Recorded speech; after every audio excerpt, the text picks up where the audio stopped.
Welcome to the CartonCloud October Feature Roundup. This month's releases provide greater transparency of charging across all your customers and chargers in one place with the new bulk charges report, and provide greater clarity over parser statuses at the top level with our parsing log enhancements. With the release of bulk export charge reporting, you now have the ability to examine your charges at a more granular level so that you can more effectively minimize your operating costs. To access this report, simply go to Reports and Bulk Export Charges. From here, you can first elect to filter off the charge's created date or the date of the related invoice. Then, you can select an appropriate from and to date.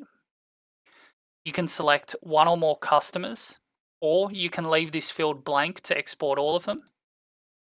And finally, you can select the charge classes you wish to export. You can select one or more of consignment, manifest, sale order, purchase order, storage period, and run sheet charges. Or again, you can leave this field blank to export all of them. Clicking Export Excel will begin exporting the report in the background. You'll be notified via the bell icon in the top right hand corner when this report is available for download. Note that for a user to have access to this report, they must have access to charges.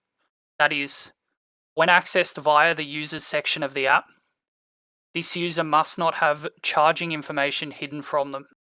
Another new feature this month provides greater insight into parser status updates, a valuable source of information to advanced WMS and TMS administrators. With this update, we have introduced two new statuses to the parsing log for purchase order and sale order imports. To demonstrate what this adds, I have here customer ABC, who I've just parsed in two purchase order files for. Customer ABC chooses to reject entire purchase orders if products on them don't exist. And if an invalid unit of measure exists on a product, they have that set up to remove from the order rather than to have the whole order cancelled.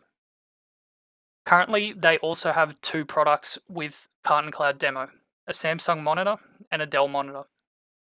If I then jump into the parsing log, accessible via More and Parsing Log, I can see two entries related to the two files I mentioned earlier.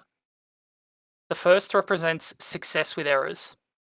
In this case, we can see that the Lenovo monitor doesn't exist, so while the file has been successfully parsed, evident by the tick, there is an error as no purchase order was created. The second item represents success with warnings. In this case, we can see that the Dell monitor was successfully processed, but the system couldn't find a correct unit of measure conversion for the Samsung monitor. So in this case, the file was successfully parsed and partially created with a warning. For more information on this new feature and more status scenarios like these, visit the CartonCloud knowledge base article.